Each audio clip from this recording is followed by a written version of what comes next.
So today I want to talk about expanding your used character classes in advanced Dungeons and Dragons.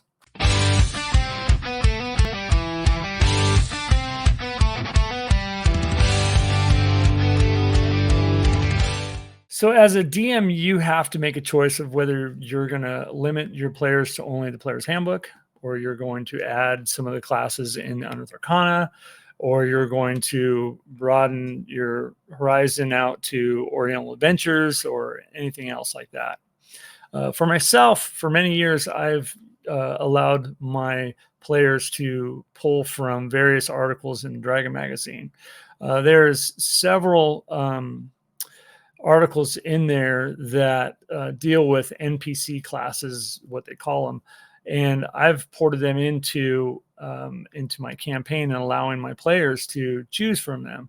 A couple examples of ones that I've had my players use over the years are the Bard that's in Dragon Magazine 56, the Archer, the Cloistered Cleric, believe it or not. And that's in Dragon 68. I've used the Healer.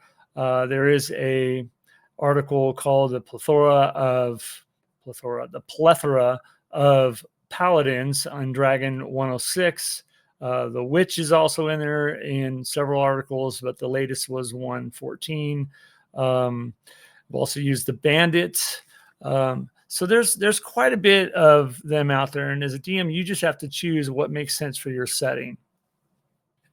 And as a DM, you don't have to use those particular classes as is. You can always go in and modify them. If you see certain powers just don't work, or certain abilities are too powerful for the game that you're running, you can always go in there and put a line through it.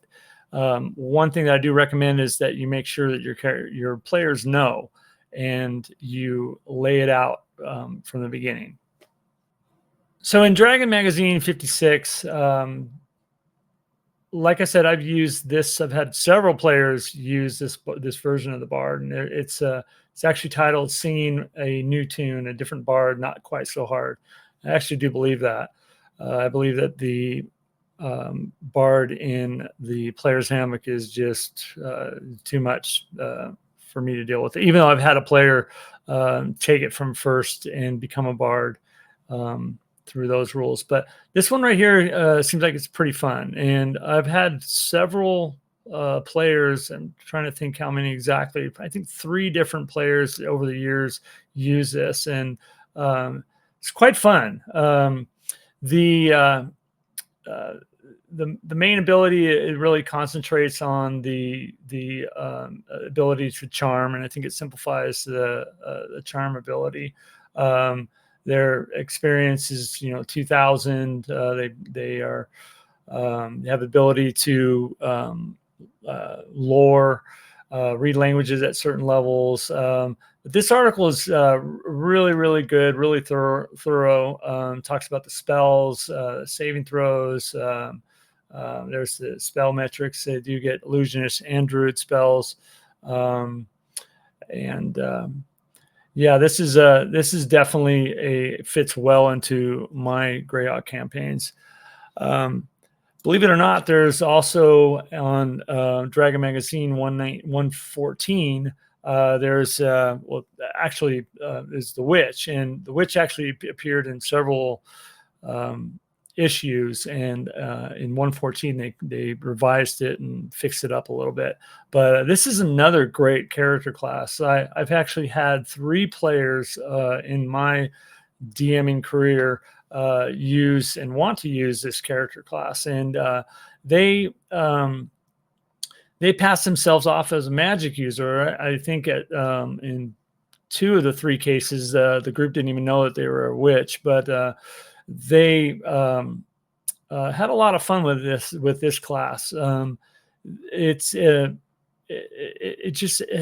provides a very cool role-playing opportunity for the player, and it has a lot of unique abilities and powers, brewing poisons, narcotics, truth drugs, etc., acquiring a familiar.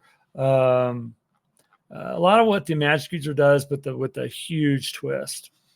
Another one of my players played the Cloister Cleric from issue number 68. This was actually pretty fun. Took a little bit convincing to me, like why would this character be going out and adventuring? And essentially what the Cloister Cleric is a more scholarly version of a cleric, non-combatant. But we had a lot of fun with this character. So there's also other ones like the Duelist. The Duelist is, think of it as a specialist fighter, and then some. As a DM, you just have to make the choice whether you're going to allow any classes beyond the player's handbook or not. And you as a DM, it's your game, it's your world, and what you say is final. Only real advice is if you do allow any of these additions, that you just make it very clear to your players that this is what they are. These are the mechanics or the rules behind it, and boom, done. It really alleviates having questions later and debates and things like that. All right. Well, I hope this helped and gave you some ideas. I would love to hear your guys' experiences in the comments. Let me know what kind of classes you allow in your games. All right. Well, everybody take care and have a good one. Bye-bye.